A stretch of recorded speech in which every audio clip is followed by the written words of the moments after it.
un nouveau résumé de l'actualité. Mesdames, Messieurs, bonjour et bienvenue à suivre l'actualité du jour. La République démocratique du Congo appelle le Rwanda à respecter ses engagements dans les processus de Luanda.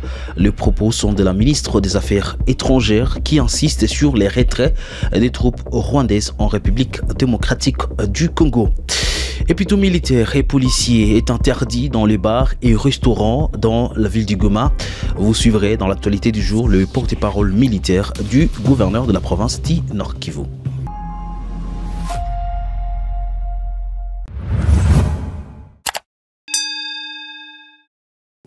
Messieurs, dames, bonjour et bienvenue à l'actualité du jour. Vous êtes nouveau sur la chaîne Kivu Morning Post pour ne rien rater de ce qui se passe à l'est de la République démocratique du Congo. N'oubliez pas surtout de vous abonner à la chaîne. On commence par cette actualité. Le Rwanda n'est pas et ne sera jamais les gendarmes de la région du Grand Lac. Ces propos sont de la ministre des Affaires étrangères Thérèse Kaikwamba au Conseil de sécurité des Nations Unies. Je propose ici de suivre. Nations Unies. Ces actes sont tous des crimes, ils ne relèvent pas d'un quelconque malentendu ou de différends bilatéraux. Ces faits, Madame la Présidente, ne relèvent pas de spéculation, ils sont documentés, corroborés et gravés dans les rapports des Nations Unies. Je prends néanmoins note de la posture du Rwanda qui doute de l'objectivité des experts des Nations Unies. Le Rwanda avance que la République démocratique du Congo est confrontée à de nombreux groupes armés. Et oui, c'est un fait. Mais cet aveu de la complexité de notre contexte sécuritaire ne saurait servir de justification à ses propres violations de notre souveraineté. Ce n'est pas parce que d'autres défis existent que son soutien au M23 ou la présence de ses troupes en République démocratique du Congo en deviennent excusables. Je le dis avec force, l'appréciation du Rwanda sur nos défis internes ne lui donne aucun droit d'y intervenir. Le Rwanda invoque aussi l'idée que le M23 représenterait des communautés marginalisées, permettez-moi de poser une question simple à cette Assemblée. Depuis quand des massacres, des déplacements forcés et la réorganisation démographique de territoires sont-ils des moyens légitimes pour répondre à des revendications ethniques ou sociales? Le M23 ne défend aucune cause, il exécute une stratégie dictée par les intérêts du Rwanda. Le groupe d'experts l'a démontré, il ne s'agit pas de défendre des minorités, mais de contrôler des ressources et d'affaiblir la souveraineté de la République démocratique du Congo. Enfin, le Rwanda prétend que les mesures qu'il qualifie de défensives seraient légitimées par des propos tenus par des responsables congolais. Je rejette fermement cette allégation. Aucun propos quelconque ne peut justifier les massacres de civils, les pillages de ressources ou l'occupation de territoires. Rien. Absolument rien ne peut légitimer les crimes de guerre, les crimes contre l'humanité ou la violation de la Charte des Nations Unies. Détrompez-vous, Monsieur le représentant. Le Rwanda n'est pas et ne sera jamais le gendarme de la région des Grands Lacs. Si le Rwanda souhaite prouver sa crédibilité en tant qu'acteur de paix, qu'il commence par honorer ses engagements dans le processus de Luanda. 34 jours plus tard, nous attendons toujours vos experts. Et ils arrivent seulement après insistance de la part de la République démocratique du Congo et du médiateur. La République démocratique du Congo reste fermement engagée dans le processus de Luanda, convaincue qu'il constitue la voie la plus prometteuse vers une résolution durable du conflit. Tout au long de ce processus, notre posture a été constante, constructive, respectueuse des engagements pris et résolue à œuvrer pour la paix. Ce Conseil a un rôle central à jouer pour garantir que toutes les parties respectent leurs obligations et contribuent à cet objectif commun. Madame la Présidente, Mesdames et Messieurs, le peuple congolais, dans toutes ses composantes, aspire à la paix et à la stabilité. Ces aspirations légitimes ne sauraient être réduites au silence par des stratégies de division et de domination. Mon pays est résolu à protéger ses citoyens, à préserver son intégrité territoriale et à bâtir un avenir où la souveraineté des États est respectée et non manipulée. Nous ne demandons pas de faveur, nous exigeons que le droit international soit respecté, que la souveraineté de la République démocratique du Congo soit protégée et que les responsabilités des actes commis soient pleinement assumées. Et puis, on a qui voulait le gouverneur militaire ad interim, le général-major Peter Chirimwami Nkuba, a annoncé des mesures strictes pour renforcer la sécurité lors des festivités de fin d'année. Dans un communiqué publié ce mardi 10 décembre, il interdit toute présence non autorisée d'hommes en uniforme dans les villes, lieux publics, restaurants et les débits de boissons. Une décision qui vise à garantir la tranquillité de la population durant cette période. Les lieutenants-colonels Njike et Kaiko, porte-parole militaire, en parlent. Afin de permettre aux forces de défense et de sécurité de jouer pleinement leur rôle dans le cadre de la sécurisation de la population en province du Nord Kivu pendant ces périodes de festivités, à savoir la Nativité de Christ, la Saint-Sylvestre et le Nouvel An 2025, son Excellence, Monsieur le gouverneur militaire ad intérim de la province du Nord Kivu, le général-major Chirimwami Kuba Peter, appelle tout le commandant des unités FARDC et PNC, ainsi que les responsables des volontaires pour la défense de la patrie, VDP en sigle, à bien devoir tenir à l'œil les hommes sous leur commandement respectif. Pour ce faire, l'autorité provinciale interdit toute présence d'hommes en uniforme ainsi qu'en armes sans autorisation dans les villes, au milieu public, dans les débits de boissons et restaurants. L'application de cette mesure ne doit souffrir d'aucune faille. Les récalcitrants seront déférés devant la justice militaire.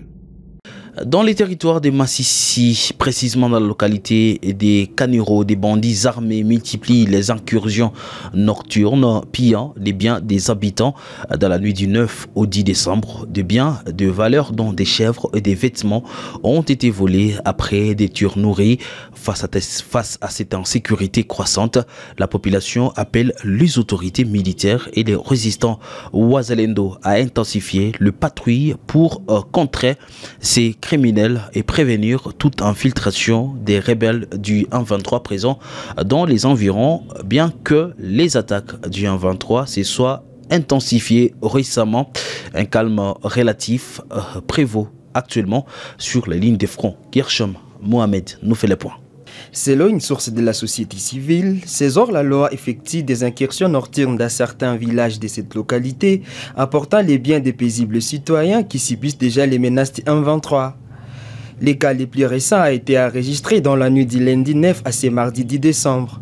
Ces malfaiteurs ont pillé des biens de valeur appartenant aux habitants du centre des Kaniro, laissant les victimes démunies. Les bandits ont d'abord tiré plusieurs coups de feu avant de passer à l'acte. Ici, on ne dort plus. Les bandits non identifiés exagèrent avec leur pillage. Ils emportent tout, laissant les habitants les mains vides. C'est la situation que nous vivons. Parfois, ils tirent les coups de feu et pourtant, nous sommes à la porte de l'ennemi. Même cette nuit, ils ont volé des chèvres et des vêtements. Heureusement, il n'y a aucun blessé, explique un membre de la société civile locale. Face à cette situation, la population plaide auprès des autorités militaires et auprès des résistants Wazalendo basés dans la zone pour un renforcement des patrouilles afin de mettre fin à ces actes criminels qui pourraient faciliter l'accès des rebelles du M23 actuellement positionnés dans les entités environnantes. Depuis la semaine dernière, les rebelles du M23 ont intensifié leurs attaques contre les positions des résistants Wazalendo dans plusieurs villages du groupe Maboabo et du secteur Osso Banyungu. Cependant, ces derniers jours, un calme précaire règne sur les lignes de front dans les territoires de Massissi. Le président de l'Assemblée nationale, Vital Kamerhe, a déclaré que le véritable débat sur la révision de la Constitution sera donc lancé après la remise du rapport par une commission que le président Félix-Antoine Tshisekedi prévoit de mettre en place. Au terme d'une rencontre avec le chef de l'État, c'est lundi 9 décembre, Vital Kamerhe a affirmé que cette question ne devra pas être perçue comme un sujet tabou. Il s'exprime ici. Nous avons balayé tous les secteurs de la vie nationale. Nous avons parlé du social des Congolais, de l'économie, et ceci nous ramène au développement. Bref, on a passé en revue les 145 territoires. En ce qui concerne la révision constitutionnelle elle-même, je voudrais rappeler aux uns et aux autres, évoquer cette question, ce n'est pas un tabou. c'est dans la même constitution, à l'article 218, où l'on prévoit le mode de sa révision et qui sont habilités à prendre une telle initiative. Au numéro 1, c'est indiqué le président de la République. Au numéro 2, c'est le gouvernement réuni en conseil des ministres. Au numéro 3, c'est chacune des chambres du Parlement par la moitié de sa composition, c'est-à-dire la moitié des députés, la moitié des sénateurs. Au numéro 4, c'est la population congolaise par une pétition de 100 000 personnes. Mais alors, où est le péché? Je ne vois pas où est le péché. Nous sommes toujours dans la légalité constitutionnelle. Mais maintenant, quand on commence à réfléchir, certains préfèrent réfléchir à haute voix, d'autres à voix basse, certains préfèrent aller trop vite en besogne, ce que le président n'a demandé à personne. Le président de la République a indiqué qu'il va mettre en place une commission constitutionnelle qui sera chargée, multidisciplinaire, qui sera chargée de réfléchir sur cette question. Mais cette commission n'est même pas encore mise en place et n'a pas encore réfléchi, mais il y a des gens qui ont le don de lire ce qui viendra. Mais cette commission, on ne dira pas que c'est une commission seulement de la majorité. C'est une commission qui va réunir toutes les forces politiques et les forces vives de la nation. À Goma, c'est mardi 10 décembre 2024, la Dynamique Génération Consciente a organisé une table ronde réunissant les jeunes issus des différentes organisations pour discuter du mandat de la mission onusienne en République démocratique du Congo, MONUSCO. Lors de cette séance, les participants ont partagé leurs avis sur les actions menées par la MONUSCO pour stabiliser et le retour de la paix dans l'est du pays. À l'issue de ces échanges, Stéphane Mbayo, cadre de la Dynamique Génération Consciente, a déclaré à la presse que la grande majorité des participants considèrent que la MONUSCO avait échoué dans sa mission.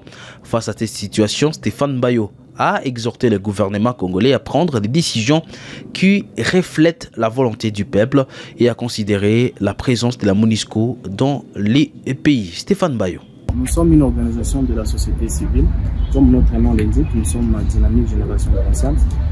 Nous nous sommes dit que ça fait un moment que les jeunes sont en train de périr dans la rue. Il y a des combats à gauche et à droite entre la MONUSCO et la jeunesse.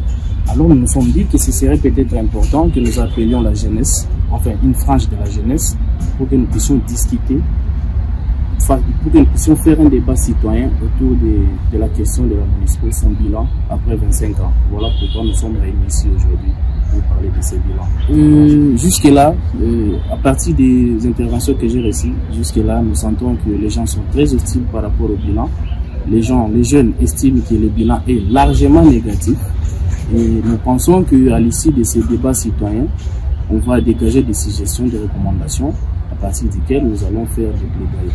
En fait, nous devons tous être d'accord que si la MONUSCO est là, c'est par invitation du gouvernement congolais. C'est le gouvernement congolais qui a invité la MONUSCO et que nous pensons que 25 ans après, fin de l'actualité du jour pour ce mardi 10 décembre 2024. Messieurs, dames, un plaisir de vous avoir nombreux en train de suivre l'essentiel de l'actualité. Je vais vous retrouver prochainement pour un autre numéro de l'actualité du jour. D'ici là, portez-vous bien.